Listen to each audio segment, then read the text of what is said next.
Phela kuma-iTunes ama-up and down kuyakhushuka kuyehliwa, kodwa-ke sike sabona mina namhlanje uKhuzani share ukuthi yena umsebenzi wakhe umushasha on a 4 days and couple of hours usaqhuba khona laphana kuma-iTunes. Yes, usesemusha abantu basawuthokozela. Ingakho lokhu niwubonayo laphana uhleli-ke into enhle kakhulu leyo ukuthi-ke ivele-ke le-album laphana, kodwa indaba yethu ila Khuzani inhlanhla iza nebhadi YouTube views after 4 days. Sike sabona-ke ey'nsukwini ezedlule i-album kaKhuzani, day number 1 yashaya 3.1, day number 2 yashaya 5.2 million, day number 3 yashaya 6.4 million. Today ishayeke 7,014,877 millions views laphana ku-YouTube. Uma uthi uyabala-ke isibalo ibikhuphuka ngayo bese sikhulu kakhulu kulamalanga adlula. Ukuqala from day 1 to day 2 yakhupha ngo-more than 2 million. Izolo ibikhuphuke nge-million. Today ikhuphuke nge-570,477 views. It's almost 600,000 ama-views ekhuphuke ngayo. Akuyona-ke into elula lela. Nedi nje abantu uma wenza kahle kakhulu ugcina ngathi masuwenza enye into bese kuba ngathi eyi sekwehlile, kanti lokhu kwenza kahle kakhulu, uyabona ngamanye amalanga. Ama-views akanjena uKhuzani akajwayele ukuwathola, nani niyazi. Uwathola nje kakhulu uma abantu beyimisela umsebenzi wakhe, right. Ezinye zey'ngoma lezi uma nithi niy'bheka-ke ukuthi zihambe kanjani, ikakhulukazi lezi enye isidlule 1 million uma nikinikana qwa kahle.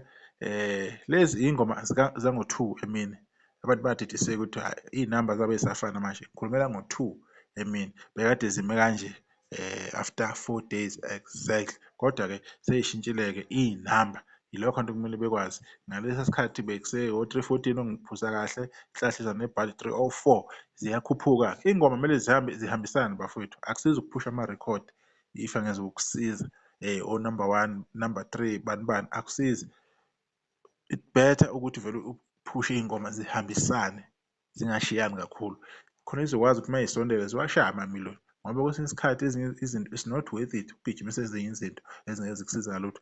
Mina ngi-prefer ukuthi i-album ihambisane. Lokho kwenza ukuthi umsebenzi wakho as a-artist u-enjoyeke kahle-ke. Manje-ke yilokho-ke ngifuna ukukuveza njengamanje. Ingoma enama-views amancane ngo-2 emini bekade ku-145. I'm sure inamba yishintshile manje because ilanga selihambile. Alright, uma sesidlula-ke lapha i-album kaKhuzani ukuthi sidlule ku-7 million. Nazi-ke ezinye iy'ndaba esiy'tholile. Falabo mane lisikhuzayo mhla ka-28 November uyayidedela umfo kababa, suka madoda aluhlehli umakoti engadukile. Hlupheke 225 album yakhala lento, yenye yey'ngoma kaFalabo ethi yakhala lento, yangena lento, right. Wase washare-ke ama-link lapho uzomele uyi-pre-save khona ingoma ukuthi if ifika nje ingoma vele ithi khaxa ube usuyidlala kube lula kanjalo. Simbonge kakhulu kuDlubheke-ke. If lezi ndaba ziyiqiniso zizophumelela, iy'ndaba ezimnandi kakhulu lezo evikini esike sazizwa ukuthi-ke umsebenzi wakhe uzophuma. Sike sezwa-ke laphana u-Magic Touch insizwa ene-page laphana ku-Facebook yake yabhala ukuthi umsebenzi kaHlubheke uyazi. Siyajabula ukubona ukuthi lokho kuyiqiniso nange-confirm-a kuFalabo. Sithemba ukuthi uHlubheke uzobuyela la kuma-page wakhe aphoste sibone indoda emva kwey'nkulumo ey'thize ezingabanga zinhle enginesiqiniseko sokuthi asimphathanga kahle, especially ifemeli yakhe. Kuyathokozisa ukuthi kube khona okubonakalayo azokwenza uHlubheke. Yinto esifuna ukuyibona le ukuthi umuntu acule ajabulise abalandeli, kube yilokho impilo iqhubeke siye phambili. Yilokho besifuna ukuzokuveza-ke namhlanje-ke nezinto ezimbalwayo nje ukuthi uKhuzani at some stage u-trendile laphana uzohlala ku-number 1 kuma-iTunes. Ayashintsha-shintsha-ke ama-iTunes, waphinde i-album yakhe-ke yenza-ke u-7 million wama-streams nge-4 days kuphela. Uzofica seku-more than this if wena u-check. Nedi nje umuntu ividiyo uyenze very very late. Ngibonga ithuba sizodibana ngokuzayo, sizokhuluma ngokunye esizokuthola ngokuhamba kwesikhathi. Nisale kahle.